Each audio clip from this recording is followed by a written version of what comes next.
Good morning class. In today's video, we are going to learn about activity number 2 from chapter 3, that is fiber to fabric. So in activity number 2, we have to select a piece of cotton fabric and we have to find a loose thread or yarn at one of the edge. Then we will pull it out.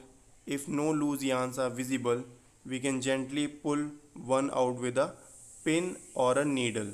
Okay. सो हमें बच्चों activity number 2 में क्या करना है, एक cotton fabric लेना है, cotton का एक कपड़ा एक पीस लेना है. ठीक है. जब भी हम कोई भी छोटा पीस लेते हैं किसी भी कपड़े का, we can notice a loose ends at either side of that fabric. Okay. जैसे ये एक कपड़ा है फिगर नंबर 3.3 में, ये एक कपड़ा है. ठीक है. ये इसकी चारों साइड्स हैं. अब हम लोग देखेंगे जब एक्चुअल क्लॉथ हमारे पास होता है तो उसके थिन स्ट्रैंड्स यहाँ से ऐसे ऐसे करके दिखाई देते हैं. ठीक है. ऐसे थिन स्ट्रैंड्स हमें दिखाई देते हैं. तो एक्टिविटी नंबर 2 में हमें सिर्फ इतना करना है कि एक यहाँ से एक थिन स्ट्रैंड और थ्रेड हम लोगों को यहाँ से पुल आउट कर लेना है. ठीक है. कहीं से भी इसमें से एक थिन स्ट्रैंड पुल आउट कर लेना है. और उसके बाद हमें क्या करना है वो हम देखेंगे एक्टिविटी नंबर 3 में. Okay. So in activity number 3, take out a yarn from a piece of cotton fabric. Place this piece of yarn on the table. Now press one end of the yarn with your thumb. Scratch the other end of the yarn along its length with your nail. Do you find that this yarn ends up or splits up into thin strands? Okay, so students, as we pull out the yarn from a cotton fabric in activity number 2, now what we have to do with that yarn in activity number 3 we will see. Okay. सो हम लोगों को उस yarn को एक table पे रखना है, एक साफ टेबल पे रखना है. ठीक है. और जैसे कि हम लोग फिगर नंबर 3.4 में देख पा रहे हैं, हम लोगों को उस यार्न के एक एंड को अपने राइट हैंड थंब से प्रेस करके रखना है ताकि वह उड़े ना. ठीक है. और दूसरे थंब से हम लोगों को दूसरे एंड पे स्क्रैच करना है. यहाँ पे हम लोग स्क्रैच करेंगे. जब हम लोग 5 से 10 सेकेंड स्क्रैच करेंगे तो उस टाइम पे हम लोग देखेंगे कि that single yarn splits up into thin strands further. Okay. And this splitting of yarn into thin strands denotes us that the fabric, may it be a cotton or any other fabric, the fabric is made from yarns, thousands and millions of yarns combined together, and the yarn is made by many thin strands combined together, and those thin strands are called fibers. Okay. So what we learned from the activity number 2 and activity number 3, that is fabrics are made up of yarns and yarns are further made up of fibers or thin strands. Those thin strands that splits from the yarn are known as fibers. So you might have observed something similar when you try to thread a needle.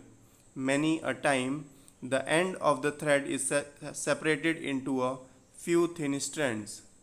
This makes it difficult to pass the thread through the eye of the needle.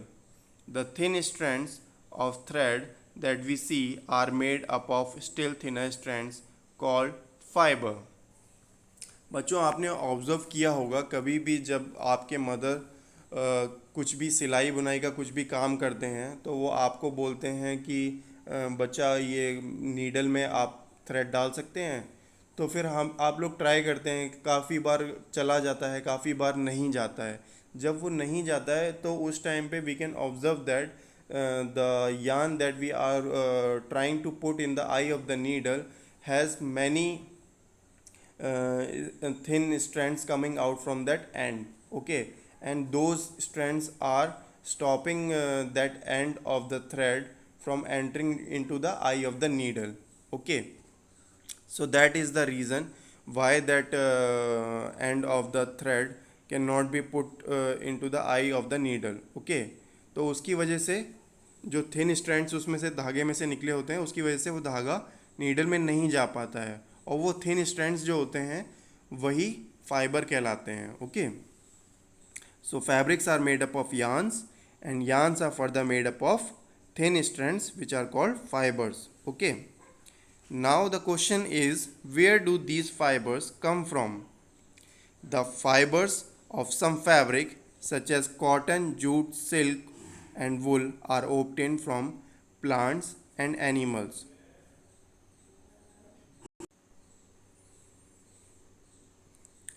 Cotton and jute are example of some fibers obtained from the plant.